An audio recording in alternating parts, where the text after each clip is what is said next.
Welcome to a virtual gallery wall.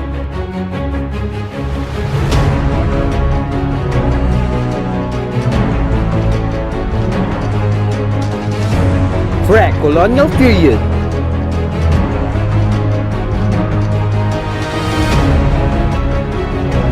Islamic colonial.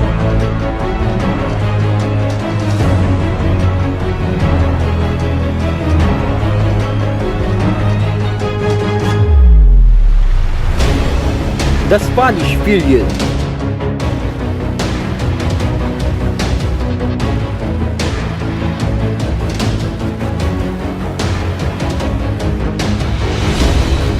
American colonial to post-war period.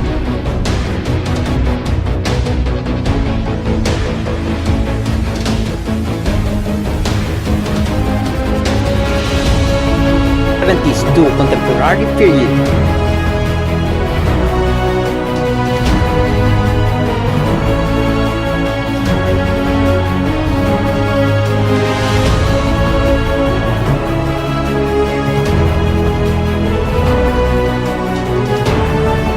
Let's go!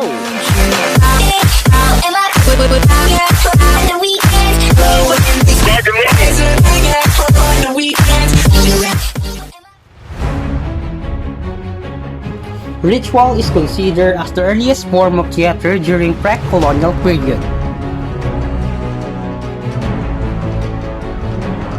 This is Kanya, one of the rituals during the pre-colonial period.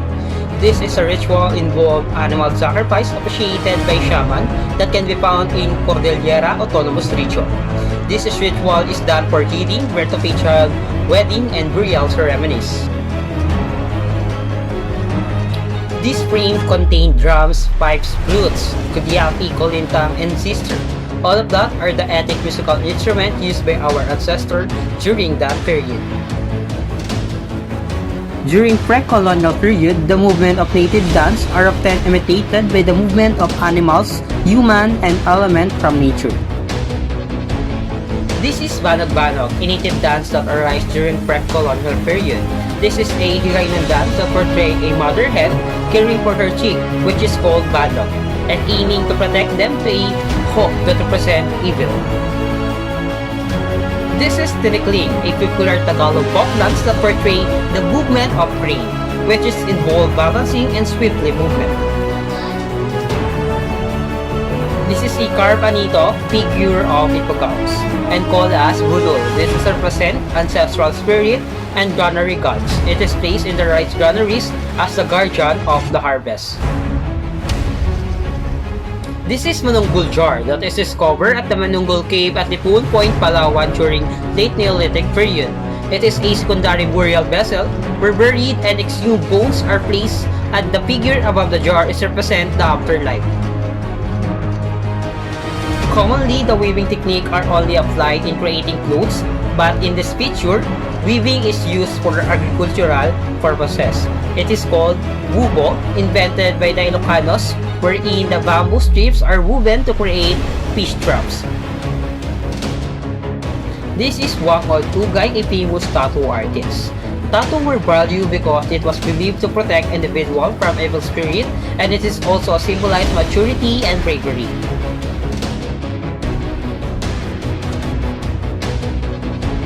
This is Quran. This is the central religious text of Islam, believed by Muslims to be a revelation from God. It is a widely regarded as a finest work in classical Arabic literature. This is the Great Mosque of Mecca. It is a bulbous dome that tells us about how the order of the universe is imagined. It is placed at the center of the dome. This is called as Kaaba. It is a black shrine that believed to be built by the Prophet Muhammad himself.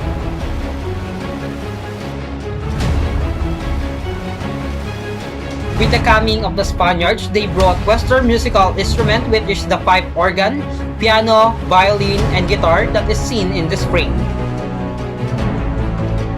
Santo or Santos that is displayed in the decorative altar niche is called retablo. Retablo integrates architecture and sculpture in colonial churches. This is Via Crucis. It is an important inclusion in colonial churches, which are presented as a series of 14 painting or relief sculpture depicting Christ's crucifixion and resurrection. This is Pabasa, a Philippine epic narrative of the Passion, death, and resurrection of Jesus Christ. The indigenous form of the Passion was first written down by Gaspar de Belen entitled Mahal na Pasyon ni Jesucristong Panginoon na Tola, written in 1703 and approved in 1704. This is the first sarsuelas in the Philippines, which featured a European cast exclusively in Spanish. It is an opera which features singing and dancing interspersed with prose dialogue which allow the story to be carried out in song. This is Cariñosa. It is a Hispanic origin Philippine folk dance. The word Cariñosa comes from the Spanish word cariñosa, the affectionate one. It can be identified as cariñosa by most Filipino women. This painting is called Espolarium. This is established in 1884, created by Juan Luna. It is a Juan Luna huge painting and won the first gold medal at the Exposición Nacional de Bellas Artes in Spain.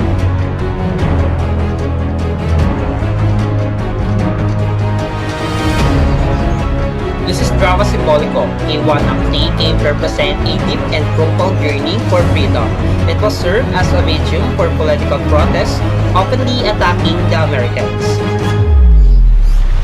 This is Oblation 1935 and Bonifacio Monument 1933, created by Guillermo Tolentino, who is a father of Philippine art.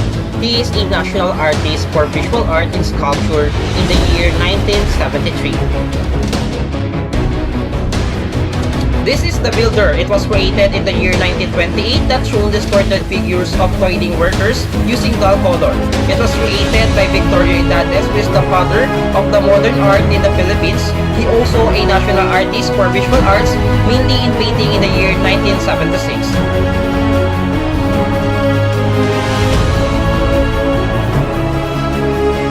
This is Hernando Ruiz Ocampo.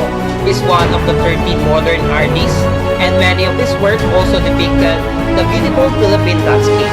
He combined geometric and biomorphic shape with vibrant color in his artwork.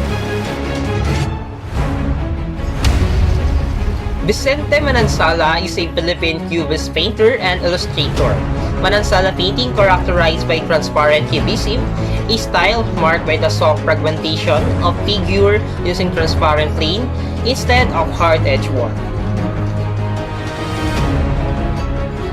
This is Leo Aguinaldo, also known as Leopoldo Aguinaldo Jr., known for abstraction and his Pollux-inspired dream painting, hard-edged linear and witty mixed media work, and portraits. This is Nina Sagil, also known as Simplicia Nina Laconico. Sagil is known for his canvas filled with circle and cell-like form. She did figurative work with round features.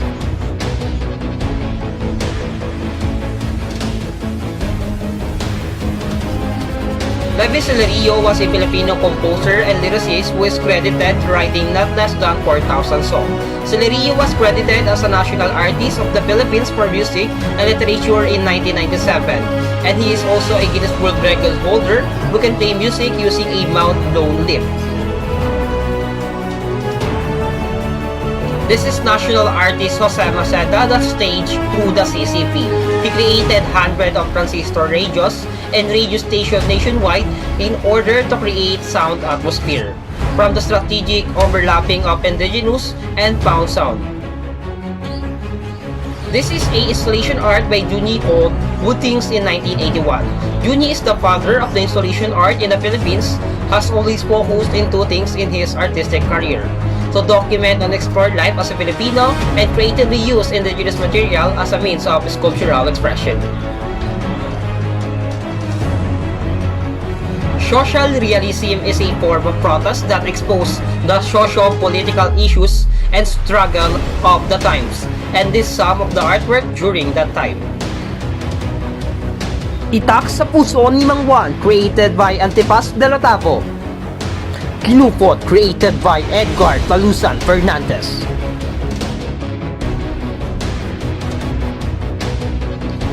This is a expressionism created by Onip Alvido, which featured men with oval face and often gloaming, with a mysterious expression on annoyed. This is Pieta 1969, a gigantic metal sculpture that's created by Eduardo Castillo Pieta, which is evoke a strong feeling of anguish and loss through the expressive pose of Mary the Mother and the body of Christ which she supports.